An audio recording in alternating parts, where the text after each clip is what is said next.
What is wrong with rural Arizona? I would like to start with a disclaimer. I am not addressing what I would call traditional rural Arizona. I am not here tonight to criticize the Red Indians, the Native Americans, the Siberian Americans, whatever they like to be called these days. You people, I am a racist, but today I'm here to criticize my fellow white people. And I'm not trying to criticize what I would call productive rural Arizona. If you're a farmer or a rancher, good. I'm glad to have food. If you're a miner, I'm a metallurgical furnace operator, and without you people, I wouldn't have any work. If you're a logger, well, there are some things I own that are made of wood. If you're a support person, like my sister-in-law's uncle, who works in Elfrida as a tow truck driver and an auto mechanic, you're useful too. I'm talking about people who seem to have become the majority in rural Arizona. People who don't really have any business living out there, and whose lifestyle is quite honestly dysfunctional. And I got into this subject based on a marriage in my family.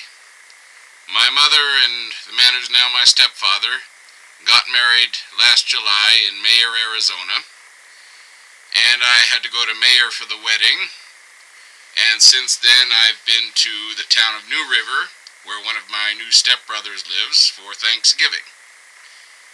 And this gave me an exposure which, as a Phoenician, I don't very often have, of the way people live in rural Arizona. Now, I've gone to the hiking trails, I've climbed the mountains, but I haven't spent a whole lot of time in and around people's living quarters in rural Arizona, such as they are. Now, in Mayer, the first problem I had was even navigating the road to my stepfather's house. It seemed too narrow for two vehicles to pass, and it was very difficult to turn my car around when it was time to leave. And there was absolutely no parking at the side of the road. The side of the road was either a barbed wire fence, or an embankment, or an impenetrable hedge, or a drop-off. So, I don't know where people who want to visit people there are supposed to park, or even how you could have a household with more than one vehicle or more than two vehicles if it's a large driveway where someone can leave without having the other person move his vehicle. It seems very inhospitable. And what was even more inhospitable was everywhere I looked there were signs saying, "No trespassing. Keep out." Barbed wire everywhere. And was the barbed wire there to keep in cattle, or to keep in horses, or to keep in other livestock? No. No one was keeping any livestock out there. They were just boxing off various parcels of land, some of them quite small, very often containing nothing more than a trailer. Why are you people so worried about trespassing? I live in Phoenix. We don't have all these no trespassing signs everywhere, and we don't go around trespassing all the time. So I don't see why trespassing you have to have all these signs everywhere. And with all the signs and all the barbed wire, I'd rather go back to prison than live in Mayer. And at least in prison, the barbed wire doesn't look so out of place.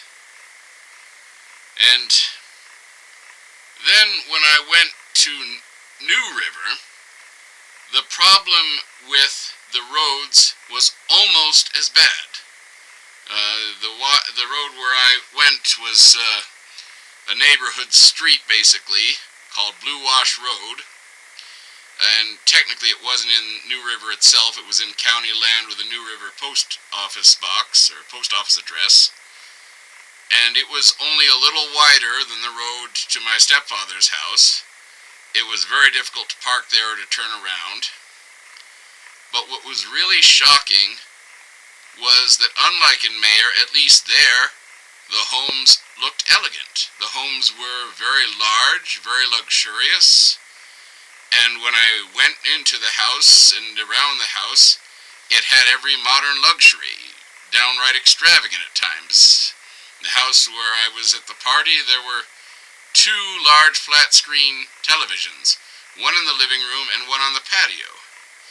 And there was a further pointless luxury on the patio with two outdoor heaters, so that if the winter night got a bit chilly, rather than go indoors to watch the big screen television in the living room, you could just turn on the outdoor heaters and heat the outdoors and stay and watch the big screen television on the patio.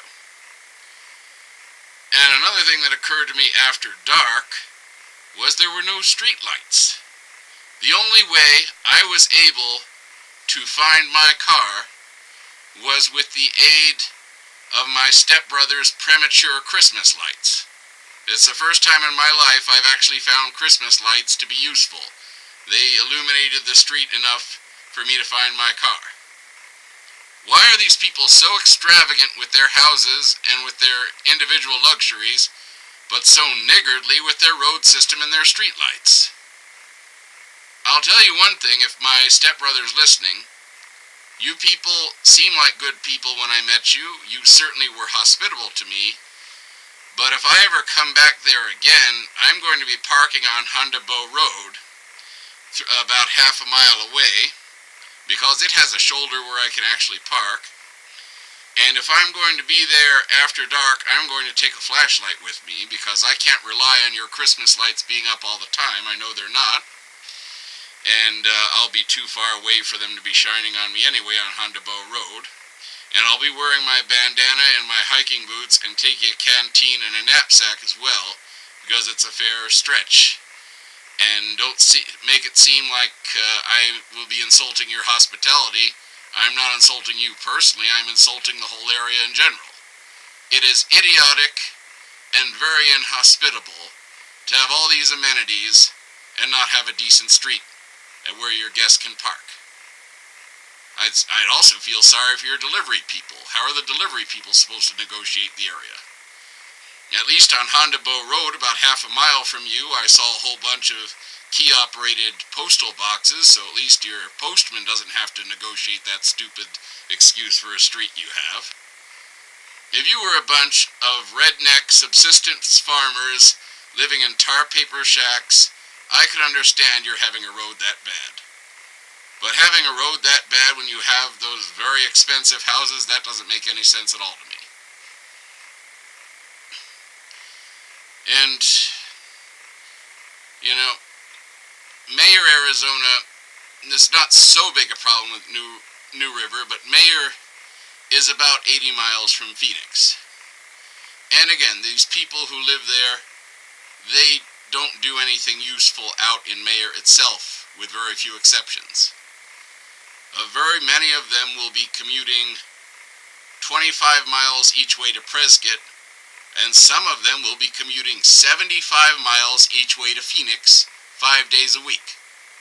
What sense does that make? Are you going to be saying, I'm so smart, I spend 3 times as much money on gasoline as I spend on my mortgage? That doesn't make sense to me. That's just absurd. And you know, I like hiking, I like mountain climbing, I like nature, but these are things I do on the weekend. I don't generally have time for these during the work week. And yes, if I want to go see the high country, I have to drive a fair bit.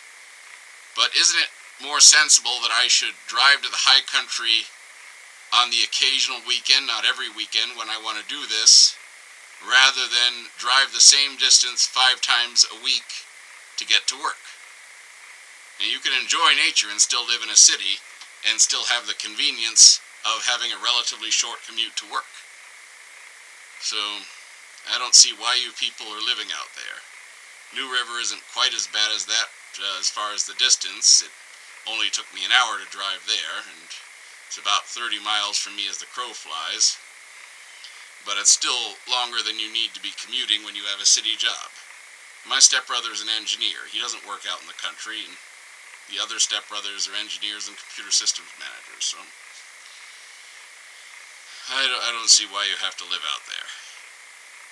Anyway, this rural Arizona makes no sense to me.